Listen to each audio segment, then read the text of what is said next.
자, 논점 14-2 법인세 보겠습니다. 자, 1번 법인세의 성격과 존립, 논쟁에 관한 설명을 옳지 않은 것 물어봤습니다. 자, 통합주의 견해는 법인세를 폐지하자는 거 맞지요? 소득세로만 과세하자라는 것입니다. 자, 2번 절대주의 견해에 따르면 절대주의 견해는 법인격의 독자성을 인정하기 때문에 따라서 소득세 외에 법인세가 별도로 존재할 필요가 있다라고 보는 견해이기 때문에 폐지가 아닙니다. 따라서 2번은 틀린 지문이고요. 자, 그리고 법인세를 폐지한다고 해서 기업의 사내 유보에 대한 과세가 강화되는 것도 아니기 때문에 2번은 완벽하게 틀린 지문이 되겠어요. 자, 다음에 3번 보겠습니다. 법인세를 소득세와 완전 통합하는 방식 중에서 자본이득 방식은 어떻게 조세를 매기는 겁니까? 자, 법인이 벌어들인 소득 중에서 배당되는 부분이 있겠죠? 자, 여기 배당되는 부분이 있고 유보되는 부분이 있는데 배당 부분에 대해서는 소득세를 부과하고요. 유보되는 부분에 대해서는 자본이득세를 부과하는 거죠. 결국 전부 다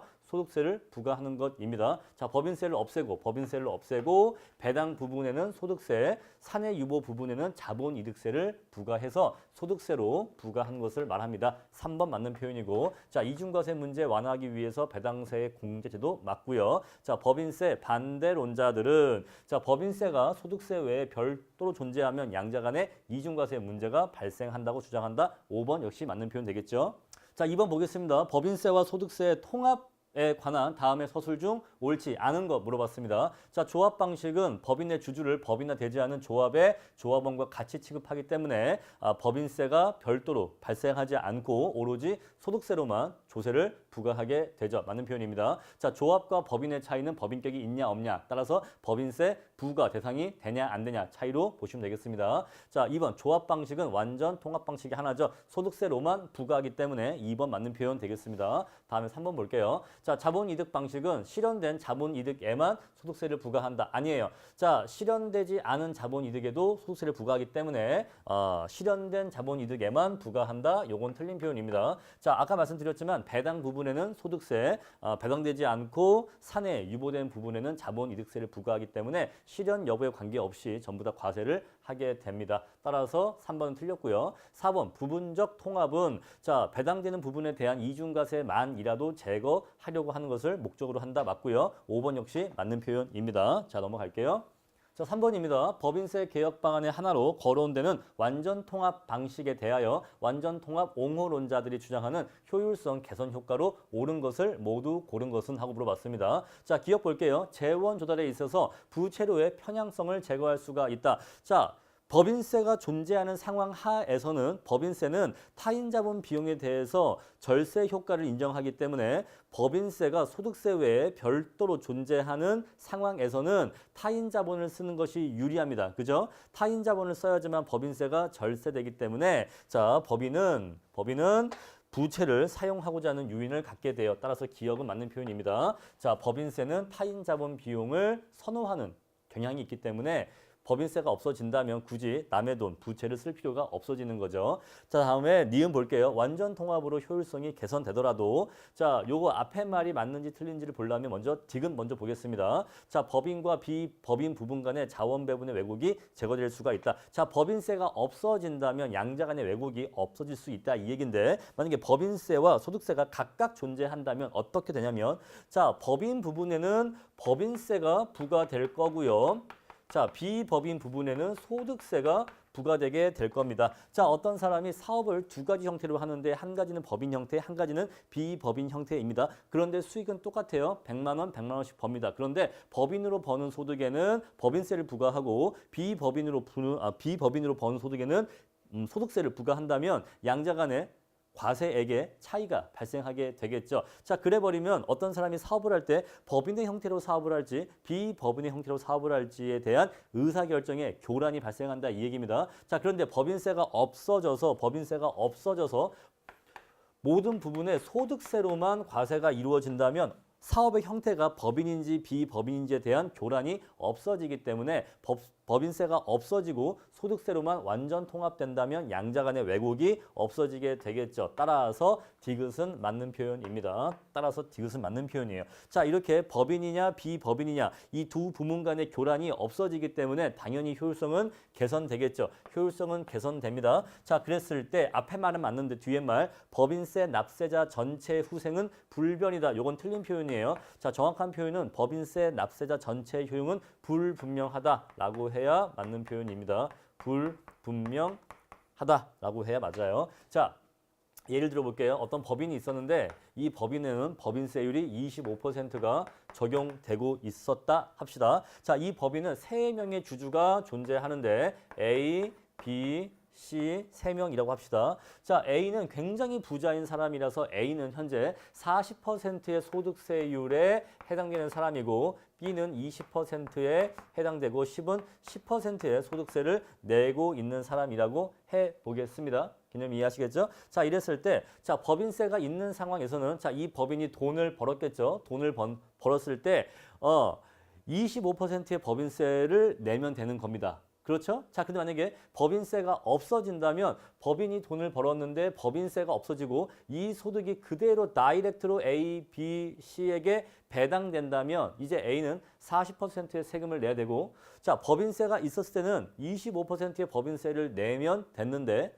물론 배당까지는 상관이 안 난다면 자 25%의 법인세만 내면 됐는데 이제는 바로 나의 소득세를 내야 되니까 40%의 더 높아진 한계 세율로 세금을 내야 됩니다. 자, 그러면 A는 종전보다 후생이 감소하게 되겠죠. 그런데 B하고 C는 종전보다 더 낮은 세율로 세금을 내게 되기 때문에 B하고 C의 후생은 증가한다고 볼 수가 있겠어요. B하고 C의 후생은 증가한다고 볼 수가 있습니다. 따라서 자 누구는 후생이 증가하고 누구는 후생이 감소하는 일이 발생할 수가 있다 이 얘기입니다. 자 법인세를 내는 게 유리한 사람이 있고 소득세를 내는 게 유리한 사람이 있기 때문에 누구는 이득 보고 누구는 손해가 생기는데 만약에 자 이렇게 후생이 증가하는 사람들의 후생 증가폭이 후생 감소폭보다 크다면 사회 전체의 후생은 증가할 수도 있겠죠. 하지만 사회 전체의 후생이 증가할지 감소할지는 이것의 크기와 이것의 크기의 상대적 크기 차이에 의해서 결정되겠죠. 따라서 불변이라고 말할 수는 없는 거죠. 쉽게 개념 이해하세요. 자, 어쨌거나 중요한 포인트는 이겁니다. 완전 통합되면 양자 간의 자원 배분의 왜곡이 교란이 없어지기 때문에 효율성 개선돼요.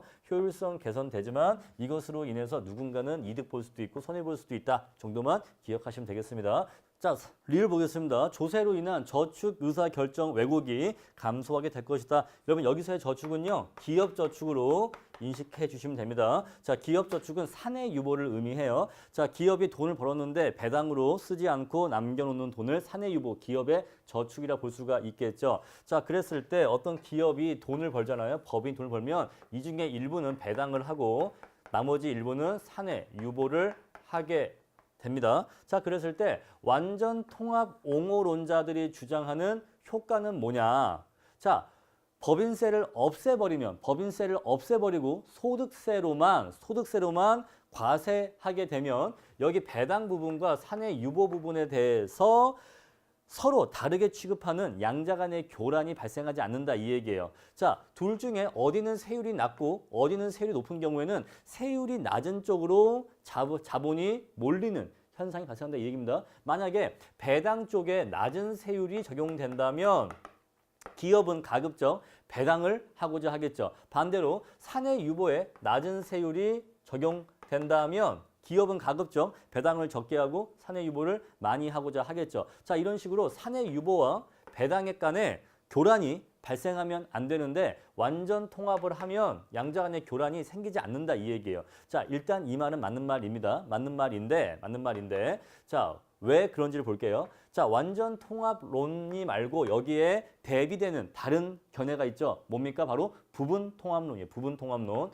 자, 부분 통합론에 보면은 뭐가 있냐면 이 배당액 부분에 이중과세를 회피하기 위해서 지불배당공제법이라든가 아니면 차등 세율 제도가 있습니다. 자, 이건 뭐죠? 이 배당 부분의 이중과세를 피하기 위해서 이 배당액에 대해서 0%의 법인세, 지금 무슨 얘기죠? 법인세를 부과하지 않거나 아예 법인세를 부과하지 않거나 또는 낮은 세율의 법인세를 부과하는 경우가 있습니다. 그렇죠? 자, 그래 버리면 이 배당 부분과 유보 부분 간의 교란이 발생한다 이 얘기예요. 자, 기업은 이 배당에 대해서 만약에 극단적으로 법인세를 부과하지 않아. 배당에 대해서는 법인세를 부과하지 않는다라고 하는 경우에는 완전 통합하지 않고 법인세가 별도로 존재하는데 별도로 존재하는 상황에서 이중과세를 피하기 위해서 배당 부분에 아예 법인세를 부과하지 않는다라고 한다면 기업은 가급적 배당을 하고자 할 겁니다.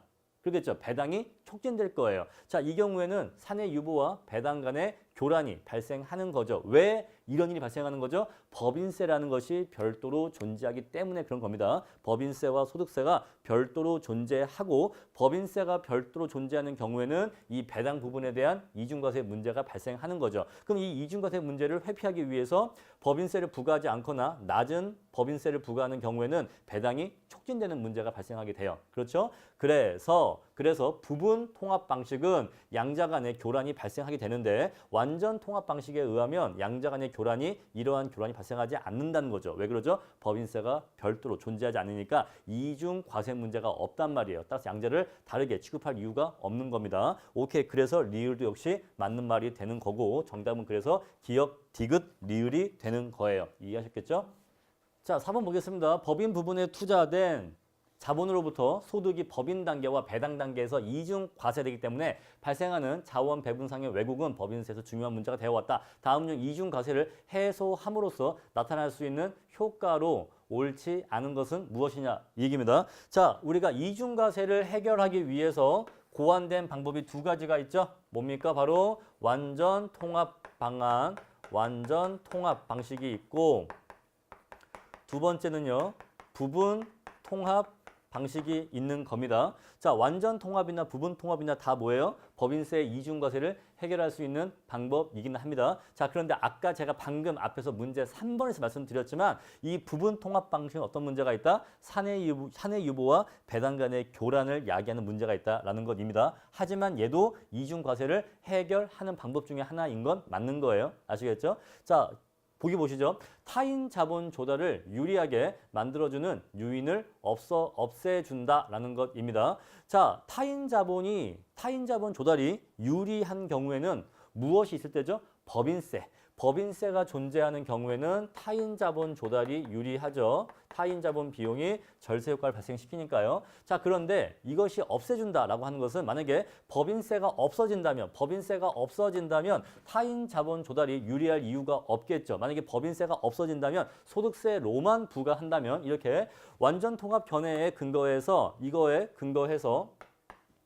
법인세를 없애고 소득세로만 부과한다면 이중과세 문제 해결하면서 타인 자본 조달을 촉진하는 일도 없어지게 되겠죠. 즉 타인 자본 조달의 편향성을 제거할 수 있겠죠. 따라서 1번은 맞는 표현입니다. 맞는 표현인데 1번은 여기 완전 통합 방식에 해당되는 얘기다라는 거 이해하시면 되겠어요. 자, 2번 배당을 유인하고 사내 유보를 억제하는 효과가 있다. 바로 여기 2번 부분 통합 방식입니다. 자, 부분 통합 방식은 여기 2번 내용에 해당되겠죠. 왜냐하면 이중과세를 회피하기 위해서 배당 부분에 대해서 법인세를 부과하지 않거나 아니면 아주 낮은 세율의 법인세를 부과하기 때문에 이 경우는 배당이 촉진되는 일이 발생하게 되겠죠. 3번 자본소득에 대한 세 부담을 완화시켜 준다. 자, 우리가 지금 법인세의 문제가 뭐냐면 법인이 돈을 벌어요. 그럼 이 소득에 대해서 먼저 1번 법인세를 한번 때립니다. 그런 다음에 이 소득이 법인세를 납부하고 난 다음에 이미 한번 세금을 냈죠. 근데 이 소득을 주주에게 배당할 때 2번으로 소득세를 또 한 번 때려요. 그렇죠? 자, 한 번 돈은 한 번 벌었는데 법인이 돈을 벌 때 한 번 세금 때려, 법인의 소득을 주주한테 배당할 때 또 한 번 세금 때려. 한 번의 소득에 대해서 두 번 세금을 때린다는 게 문제가 되는 거예요. 그렇죠? 자, 그런데 만약에 이 이중과세 이렇게 하든 이중과세 문제를 해결한다면 하나의 소득에 대해서 두 번 세금을 때리는 일이 없어지겠죠. 그렇겠죠?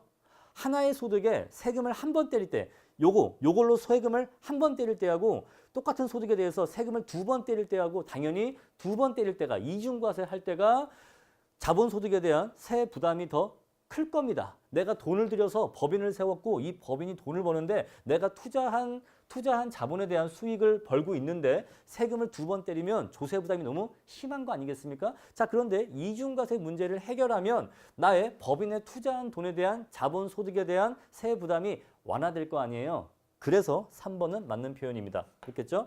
자, 4번 저축에 관련된 의사결정을 왜곡시키는 것을 막아준다. 이거 아까 했던 얘기죠. 자, 이렇게 완전 통합하는 경우에는 양자 간의 교란을 막아준다. 이 얘기입니다. 이건 요 얘기로 이해하시면 되겠어요. 자, 그리고 요 얘기와 요 얘기는 서로 상반되는 얘기죠. 그죠? 완전 통합 방식은 양자 간의 저축과 배당 간의 교란을 없애주는데 부분 통합 방식은 양자 간의 교란이 발생한다는 게 차이점입니다. 하지만 둘 다 모두 뭐예요? 둘 다 모두 이중 과세를 해결하는 방법인 건 맞아요. 자, 5번 법인 부분에 투자한 사람들에게 일시적인 자산 가치의 감소를 초래한다. 이건 틀린 표현이죠. 자산 가치의 증가를 초래하죠. 왜냐하면 아까 했던 그 얘기입니다. 자, 어떤 사람이 법인에 돈을 투자했어요. 내가 돈을 투자해서 법인을 냈고 법인 돈을 벌었어. 근데 자, 이 이중과세 문제가 해결되지 않으면 똑같은 소득에 대해서 세금을 2번 때립니다. 세금을 2번 얻어맞아요. 근데 이 불합리한 조세 부담이 해결된대.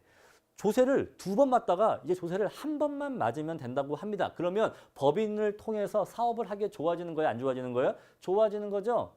사업하기에 유리해지는 거죠. 투자 소득이 올라가는 거죠. 왜? 세금을 2번 내지 않고 1번만 내니까 그럼 당연히 기업 가치 또는 자산 가치가 올라가게 되는 거죠. 따라서 5번은 틀린 표현인 겁니다. 자, 상식적으로 생각을 해보세요. 내가 법인을 내서 돈을 벌었는데 이 돈에 세금이 2번 때려줄 때하고 1번 때릴 때하고 비교하면 당연히 1번 때려줄 때가 나의 소득이, 나의 수익률이 더 올라가는 거 아니겠습니까? 그러면 나의 수익률이 올라가면 내가 투자한 이 법인의 가치 또는 이 자산의 가치가 더 높아진다고 봐야 되는 거죠. 오케이. 자, 넘어가겠습니다. 자, 5번입니다. 법인세에 관한 설명으로 옳지 않은 거 물어봤어요. 1번. 법인세 부과는 재화 가격 인상을 통해서 일부 또는 전부가 소비자에게 전가될 수 있다. 될 수 있어요. 근데 사실은 불명확합니다. 근데 될 수 있다니까 맞는 표현이에요. 자, 2번. 법인세 부과는 동일한 소득에 대한 이중과세 문제를 지니고 있죠. 3번. 법인세가 경제적 이윤에 대한 과세가 되기 위해서는 당기순이익이 경제적 이윤과 같다면 된다? 오케이, 맞는 표현입니다. 자, 4번. 법인세 부과는 기업의 재원 조달 방식으로 차입보다 유상증자. 여러분, 유상증자는 주주를 더 모집하는 거죠. 주식을 더 파는 거죠. 자, 얘는 지분이고 얘는 지분이고 얘는 부채니까 자, 법인세를 부과하는 경우에는 법인세는 차입을 더 선호합니다. 왜 그러죠? 차입 자본에 대한 이자 비용이 절세 효과가 있기 때문에 이때는 차입을 더 선호하게 되어 따라서 정답은 4번입니다. 4번이 틀린 표현이에요. 자, 5번. 명목 법인세율과 실효 법인세율의 차이는 정부의 법인기업에 대한 지원의 정도를 의미한다. 오케이. 맞는 내용입니다. 넘어갈게요. 자, 6번. 법인세에 관한 설명으로 옳지 않은 것 물어봤습니다. 현행 법인세제에서 허용하고 있는 정액법, 정률법 등에 따른 감가상각은 경제적 감가상각과 차이가 당연히 날 수밖에 없죠. 세법상의 감가상각은 실제의 감가상각과 차이가 납니다. 자, 2번. 법인세가 경제적 이윤에 대한 과세 성격을 갖는다면 조세 부담은 전적으로 주주에게 귀착된다. 자, 경제적 이윤에 대한 과세라면 이것은 중립세가 되고 자, 중립세의 다른 말은 뭐죠? 바로 정액세입니다. 정액세. 따라서 이 조세 부담은 다 누가 져요? 전적으로 기업의 주인이 주주가 이 조세 부담을 지게 됩니다. 누구한테 전가시키지 못하고 다 주주가 떠안게 돼요. 다만 주주의 그냥 수익 중에서 일정액이 그냥 조세로 나갈 뿐입니다. 자, 3번 볼게요. 자, 법인세가 경제적 이윤에 대한 과세 성격을 갖는다면 중립세이자 정액세이기 때문에 초과 부담 발생하지 않겠죠. 4번. 법인세가 법인 부분에 투자된 자본에 대한 과세이고 TKX다 이 얘기죠. TKX이고 법인 부분이 노동집약적 산업이라면 조세 부담이 자본가에게 전가된다. 자, 이것은 사실 읽자마자 아니다라는 걸 알 수가 있어야 돼요. 왜냐하면 자, 법인이 자본 집약적 법인이 자본 집약적 산업이라면 당연히 산출 효과와 요소 대체 효과에 의해서 둘 다 모두 자본의 상대 가격이 하락하겠지만 지금 법인이 노동 집약적 산업이기 때문에 둘의 방향이 불일치해요. 라는 게 그냥 암산으로 딱 떠올라야 되는 겁니다. 한번 해볼게요. 자, 산출 효과 먼저 해보고요. 요소 대체 효과 해보겠습니다. 자, 산출 효과. 자, 법인 부분에 세금이 부과되니까 먼저 TX죠. 자, 얘는 TX입니다. 산출 효과는 TX의 효과를 보는 것이고 요소 대체 효과는 TK의 효과를 보는 건데 자, X 부분에 세금이 때려지니까 X 부분의 생산량이 감소하겠죠. X 부분의 생산이 감소하니까 자, 노동의 대량 해고 발생합니다. 자, 그러면 노동의 가격인 임금이 하락하겠죠. 다음에 TK에 대해서 세금이 부과되니까 자본에 대해 세금 부과하니까 자본의 가격인 이자율의 가격이 하락하게 됩니다. 양자의 방향이 불일치해요. 그렇죠. 따라서 자, 법인 부분이 만약에 자본 집약적인 분야였다면 자, 여기 산출 효과가 K의 대량 해고로 인해서 이자율의 하락이 발생해서 얘와 얘가 일치할 것이기 때문에 양자가 일치해서 그 자본의 가격인 이자율이 하락하고 그에 따라서 자본가가 그 부담을 지게 될 텐데 이것이 맞지가 않는다 말이란 말입니다. 오케이, 넘어가고요. 자, 5번 법인세가 법인 부분에 대한 투입된 자본에 대한 과세라고 볼 때 TKX로 본다 이 얘기죠. 똑같이. 자, 요소 대체 효과는 부분 간 요소 집약도 차이에 상관없이 자본의 상대 가격을 떨어뜨린다. 자, 일단 요소 대체 효과가 자본의 상대 가격 떨어뜨리는 건 맞아요. 자, 그런데 요소 집약도의 차이에 상관없이 이자율이 하락하는 건 맞습니다. 맞는데 자, 추가로 요소 집약도의 차이가 크면 클수록 요소 상대 가격의 하락폭이 더욱더 커지죠. 그것까지 알아두시면 좋겠습니다. 자, 7번 보겠습니다. 회계적 감가상각이 경제적 감가상각과 같을 경우에 법인세에 관한 설명으로 옳지 않은 거 물어봤습니다. 자, 지금 우리가 이 표현이 어디서 많이 본 적이 있는데 법인세가 중립세가 될 조건 중에서 양자가 일치하면서 and 추가로 어떤 조건이 충족되면 법인세가 중립세가 되죠? 모든 자본 비용이 비용으로 인정되면, 즉 이자 비용이 공제가 되면 자본 비용이 비용으로 인정된다면 요거 두 개가 같을 거에다가 and 요거까지 충족된다면 그때 법인세는 경제적 이윤에 대한 과세가 됩니다. 다른 말로 중립세가 돼요. 요거 기억하시죠? 자, 근데 우리가 법인세의 과세 대상이 어떻게 구해지냐면 자, 기업이 물건을 팔아서 벌어들인 총 수익이 있겠죠? 우리 걔를 TR이라 합시다. TR. 총 판매 수입에서 이 물건을 이만큼 만들어 파는데 투입된 여러 가지 생산 요소, 그죠? 여러 가지 생산 요소에 대한 대가를 공제해주고 남은 것이 과세 대상이 되는 구조인 거죠. 요걸 로직 이해하시죠? 자, 근데 우리가 논의를 단순하기 위해서 어떤 제품을 만드는데 투입되는 생산 요소를 그냥 단순하게 타인 자본과 자기 자본 딱 두 가지 종류의 생산 요소만 투입된다라고 단순하게 가정해 볼게요. 이해하시겠죠? 자, 어떤 기업의 물건을 만들어 팔 때 투입되는 생산 요소는 타인 자본과 자기 자본 두 가지만 있다라고 전제하겠습니다. 자, 그랬을 때 여기 생산 요소 안에는 뭐가 여기 들어가죠? 여기에 타인 자본 비용과 자기 자본 비용이 이렇게 들어가게 됩니다. 그렇죠? 자, 근데 이렇게 이 재화를 만드는 데 투입된 모든 생산 요소인 타인 자본 비용과 자기 자본 비용, 뭐라고요? 모든 생산 요소, 지금 단순화된 모형에서는 모든 생산 요소에 대한 비용을 빼주고 나면 이 과세 대상이 뭐가 되냐면 바로 경제적 이윤이 됩니다. 그래서 이렇게 구해진 과세 대상에다가 법인세를 부과하는 경우에는 그 법인세는 경제적 이윤에 대한 과세가 되고 그래서 중립세가 되는 거예요. 로직 이해하시죠? 자, 그런데 문제가 뭐냐면 자, 모든 자본 비용 안에는 타인 자본 비용과 자기 자본이 포함되어 있는데 여러분, 타인 자본은 원래 비용으로 인정받습니다. 타인 자본은 원래 법인세 내에서 비용으로 인정받아요. 근데 문제가 뭐가 문제인 거죠? 자기 자본 비용. 여러분, 제가 지금 자기 자본 비용이라고 말을 하고 있지만 사실 이것의 성격은 뭐예요? 주주가 수익을 얻기 위해서 주주가 투자한 돈에 대한 수익입니다. 주주가 사업을 하려고 돈을 투자했잖아요. 그럼 자기가 투자한 돈에 대한 수익을 지금 의미한 겁니다. 말은 비용이지만 사실은 수익인 거예요. 자, 주주가 투자한 돈에 대한 정당한 수익이 비용 항목으로 인정받지 못하기 때문에 현실의 법인세는 얘를 비용으로 인정해 주지 않기 때문에 현실의 법인세는 경제적 이윤에 대한 과세가 될 수가 없는 거예요. 왜냐하면 여기 비용 안에 요 항목이 빠지기 때문입니다. 요 항목이 빠져요. 그렇죠? 자, 그럼 이제 얘를 한번 가로를 풀어볼게요. 가로를 풀어서 얘를 1로 넘겨보겠습니다. 마이너스 타, 마이너스 자겠죠? 마이너스 자를 1로 넘기면 플러스 자가 됩니다. 그렇죠? 그럼 여기는요. TR 빼기 타가 되고 타인 자본 비용이 되고 이것은 경제적 이윤에다가 뭘 더한 거예요? 자기 자본 비용 또는 자기 자본에 대한 수익이 되는 겁니다. 그래서 자기 자본에 대한 비용이 인정받지 못하는 경우에 법인세의 과세 대상은 요게 되는 겁니다. 이해하시겠죠? 그래서 자, 이 경우에 법인세의 과세 대상은 법인의 자기 자본에 대한 정상적인 보수, 즉 여기 요 항목, 즉 이 항목에다가 경제적 이윤을 합한 것이다가 나오는 거예요. 로직 이해하시겠죠?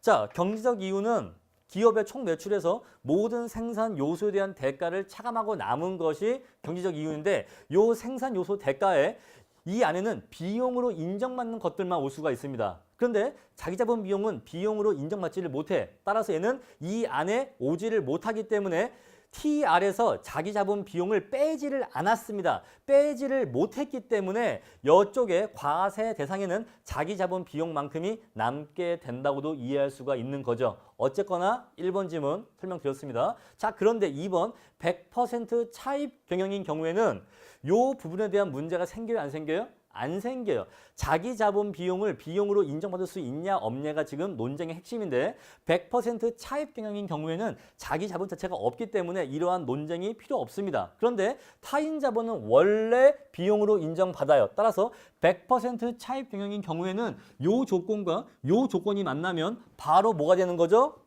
법인세는 경제적 이윤에 대한 과세가 되는 겁니다. 그렇죠? 왜? 요거 자체가 아예 존재하지 않으니까. 따라서 이때는 경제적 이윤과 법인세 대상인 세전 당기 순이익은 일치하게 되는 거예요. 로직 이해하시겠죠? 오케이. 자, 이 상태에서 질문 3번 넘어가겠습니다. 자, 100% 차입 경영인 경우에는 법인세가 기업의 노동 수요에 영향을 주지 않는다. 자, 100% 차입 경영인 경우에는 법인세가 중립세가 된다고 말씀드렸죠. 따라서 기업의 요소 수요, 기업의 생산량, 그 어떤 것에도 영향을 미치지 않는 중립세가 됩니다. 맞는 얘기예요. 자, 근데 이제 4번 반대로 100% 자기 자본을 사용한 경우에는 법인세는 법인에 사용된 자본에 대한 세금이 된다. 자, 법인에 사용된 자본 K에 대한 세금이 된다 이 얘기예요. 자, 법인을 세우는데 일반적인 경우에는 이렇게 일부는 지분, 일부는 부채, 지분과 부채가 섞여서 기업이 만들어지는데 지금 3번 같은 경우에는 100% 부채를 전시하고 있고 4번 같은 경우에는 100% 지분, 100% 지분을 전제하고 있는 겁니다. 주주가 돈을 모아서 사업체를 만들었고 남의 돈 쓰지 않고 순수하게 내 돈으로만 법인을 만들어서 그 법인이 돈을 벌고 있습니다. 그렇죠? 근데 그 법인에 대해서 조세를 부과한대요. 그러면요. 주주의 입장에서는 내가 투자한 자본에 대해서 그 자본이 발생시키는 수익에 대해서 조세를 부과하고 있다라고 인식이 되겠죠. 개념 이해하시겠습니까? 자, 그래서 법인세는 이 경우에 주주가 투자한 자본에 대한 수익에 대해서 과세하기 때문에 법인에 사용된 자본에 대한 세금이 되는 겁니다. 4번 이렇게 설명드릴 수 있겠고요. 자, 5번 볼게요. 100% 자기 자본을 사용한 경우에 법인세는 자, 법인 부분에 투자된 자본에 대한 세금이기 때문에 비법인 기업에 투자되는 자본에 영향을 준다 이 얘기인데 자, 두 개의 사업체가 있습니다. 하나는 법인이고요. 하나는 비법인이에요. 자, 그런데 여기에다가 법인세를 부과한다고 합니다. 그죠? 법인세를 부과한다고 해요. 자, 이 경우에는 자, 법인세는 법인세를 부과하는데 비법인에게는 조세를 부과하지 않게 되기 때문에 투자가 이쪽은 위축되고 이쪽은 촉진됩니다. 이런 식으로 법인세의 부과는 비법인 부분의 투자에도 영향을 준다 이 얘기예요. 그래서 5번은 맞는 표현이 되겠습니다. 자, 이렇게 실력 문제 해결할게요.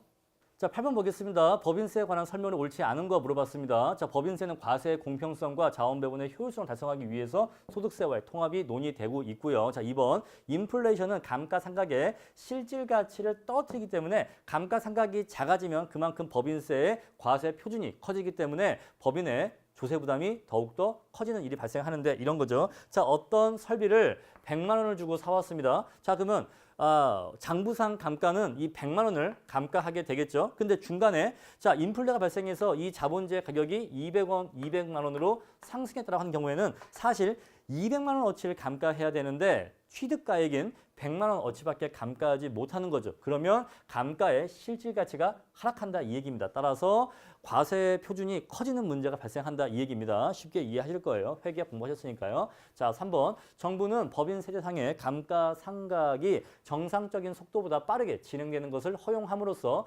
법인세의 탈세 요인을 축소하고자 한다. 자, 가속 상각을 허락하는 이유는 탈세 때문에 그런 게 아니라 투자를 촉진하기 위해서 하는 것이라서 3번은 요게 탈세 요인이 틀렸습니다. 투자 촉진이 와야 돼요. 4번 법인세는 법인에 부과되는 조세로서 귀책자가 누구인지는 불분명합니다. 오케이. 5번 법인세의 성격에는 자, TKX로 보는 견해가 있고 경제적 이윤에 대한 과세로 보는 견해가 있는데 자, 경제적 이윤에 대한 과세로 보는 견해에 의하려면 전제 조건이 있죠. 법인세가 중립세가 돼야 되고 법인세가 중립세가 될 수 있는 조건 두 가지가 있습니다. 그 조건을 충족한다면 경제적 이윤에 대한 과세가 되겠죠. 오케이. 넘어가겠습니다. 자, 9번 법인세 결정에 관한 설명을 옳지 않은 거 물어봤습니다. 자, 법인은 자기 자본보다 타인 자본을 우대하죠. 왜냐하면 타인 자본 비용은 비용으로 공제받을 수 있으니까요. 자, 2번 투자세 공제는 설비 투자 금액의 일정 비율을 공제하는 방식으로 이루어진다 맞고요. 3번 물가가 상승하면 차입금의 실질 이자 부담이 줄어들어서 절세 효과가 나타난다.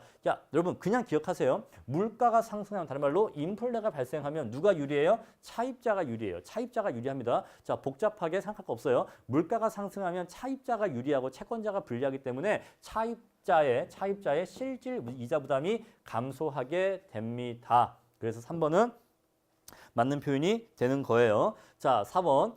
자, 감가상각액이 늘어나면 법인세액이 줄어든다. 당연한 얘기죠. 5번. 법인 소득을 주주에게 배당하면 법인세액이 줄어든다. 아닙니다. 법인세를 납부하고 난 후 소득을 배당하기 때문에 5번은 틀린 지문이에요. 자, 배당한 후에 법인세를 매기는 게 아니라 법인세를 납부한 후에 배당을 합니다. 순서가 틀렸어요. 자, 10번 보시죠.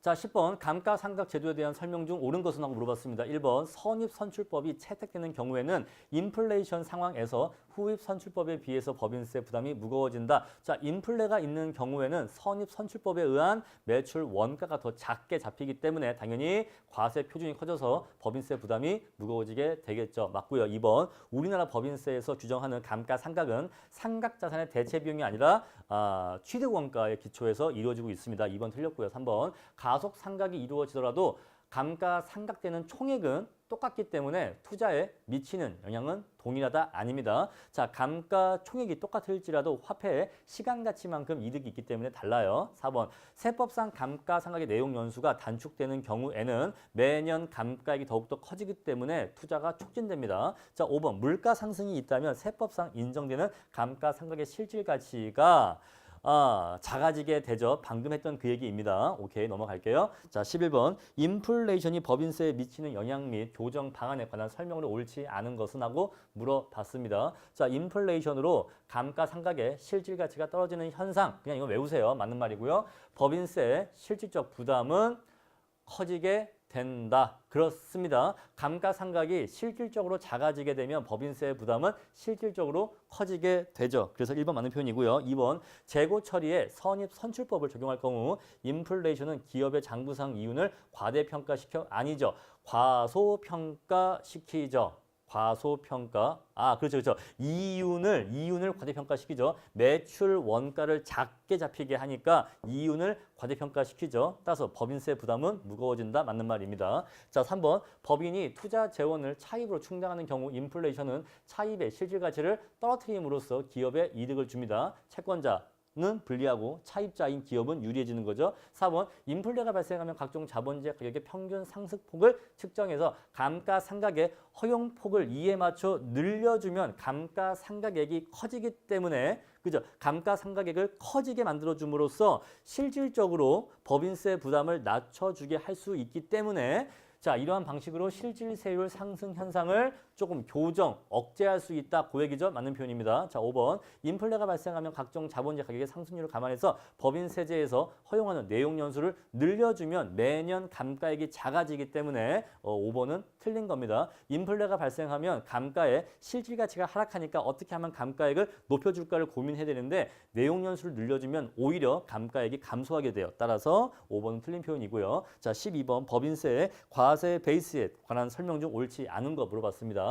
자, 순수한 경제적 이윤에 대하여 과세하면 법인세는 전부 주주에게 귀착되며 초과 부담도 발생시키지 않는다. 맞는 표현입니다. 자, 2번. 법인세는 직접세의 일종이므로 개인에 대한 과세와 마찬가지로 능력에 따른 세금 부과가 용이하다. 요거 틀린 표현이에요. 자, 법인세는 법인을 이루는 여러 명의 주주가 있는데 누구는 부자고 누구는 가난합니다. 자, 이것에 대한 고려를 할 수가 없고 그냥 일률적으로 법인세를 부과하기 때문에 이 주주들의 개별적인 능력에 따라서 과세할 수가 없어요. 따라서 2번이 틀린 표현입니다. 자, 3번. 자기 자본에 대한 귀소기자를 경비로 인정하지 않기 때문에 차입 경영을 조장하는 측면이 있다. 그렇고요. 자, 인플레이션은 감가상각의 실질가치를 감소시켜서 법인세 부담을 증가시킨다. 그렇습니다. 자, 재고 청산이 없는 경우에는 자, 선입선출법에 의해서 재고를 평가하면 인플레 상황 하에서 법인세 부담이 증가하게 된다. 지금 똑같은 지분이 3번, 4번째 반복되고 있죠. 역시 5번도 맞는 표현입니다. 자, 이렇게 해서 법인세 마치겠습니다.